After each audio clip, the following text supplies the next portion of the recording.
안녕하세요. 새로운 시작의 이준혁입니다. 이번 시간에는 수학 관련 함수들에 대해서 알아볼 거예요. 곧바로 시작할게요. 이번 시간 수학 관련 함수들에 대해서 알아볼 건데, 일단 첫 번째로 우리가 절대값이 있잖아요. 예를 들어서 int a는 마이너스 50이라고 가정할게요. 를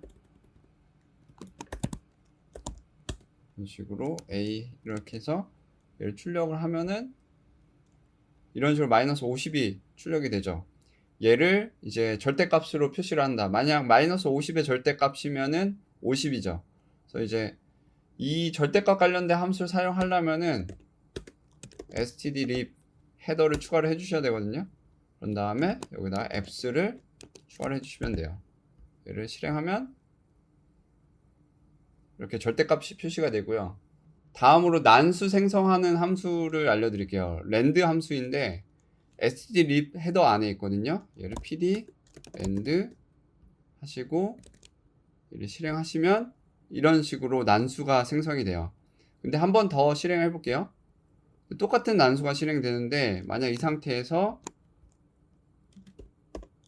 여러 번 반복해서 실행하면은 실행할 때마다 난수를 다시 생성을 해줘요. 그리고 이상한 거는 처음 실행할 때 난수가 똑같이 되니까 그게 이상하잖아요. 그래서 여기는 sRand라는 함수가 있어요. 이게 뭐냐면은 랜덤 함수 난수를 만들어낼 때 기준되는 값이 있거든요. 그걸 이제 시드 값이라고 하는데 그 시드 값을 설정해 주는 거예요. 그래서 만약에 제가 시드 값을 1이라고 설정한 상태에서 처음에 랜덤 함수를 호출했을 때랑 그 다음에 100이라고 설정했었을 때 실행했을 때랑 다르죠.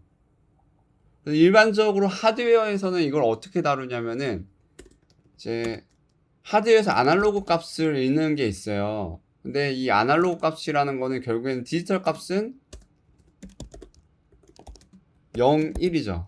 근데 아날로그 값이 예를 들어서 0과 1이 아니라 0부터 뭐 100이라고 칠게요.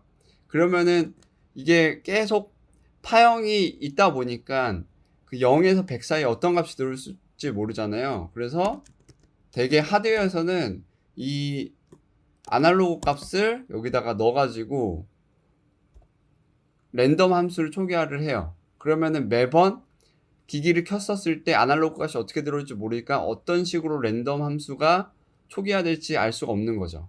이런 식으로 해요. 그리고 참고로 이 랜덤 함수가 만들어내는 최대 값은 이제 랜드맥스라고 해가지고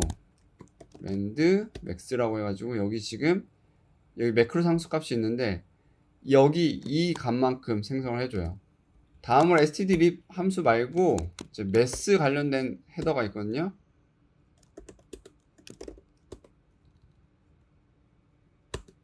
여기서 제곱근을 구해주는 함수가 있어요. 예를 들어서 sqrt 해서 16제곱근 루트라고 하죠. 16제곱근을 구하면은 얘를 이런 식으로 4 16이 4제곱이니까 이런 식으로 제곱근 구해주는 함수가 있고 그 다음에 만약 이런 경우가 있다고 가정할게요. 소수가 있어요. 근데 제가 이 소수를 무조건 반올림 해가지고 자릿수를 올려가지고 2로 만든다거나 또는 소수점을 아예 잘라버려가지고 1로 만든다거나 할 수 있겠죠. 그래서 이때 사용되는 게 처음에 이 1.4라는 값을 무조건 위로 올리는 거를 이제 실. 그래서 얘를 실행하면 2가 되고요. 그 다음에 만약에 무조건 소수점을 잘라버리고 아래로 내린다 할 때는 플로어. 영어로 실이 천장이고 플로어가 바닥이잖아요. 그런 이름이랑 동일해요. 그리고 우리가 아까 제곱근 했었잖아요. 제곱근 말고 아예 제곱하는 함수도 있거든요.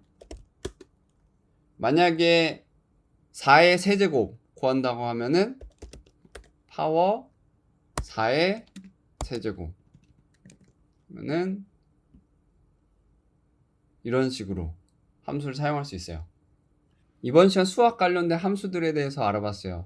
만약 여러분들이 수학 관련된 함수를 사용한다고 하시면은 방금 설명한 대로 std lib이나 또는 매스 쪽 헤더에 있는 함수를 확인해서 사용을 하시면 돼요. 그럼 저는 또 다른 내용으로 다음 시간에 찾아뵙도록 할게요.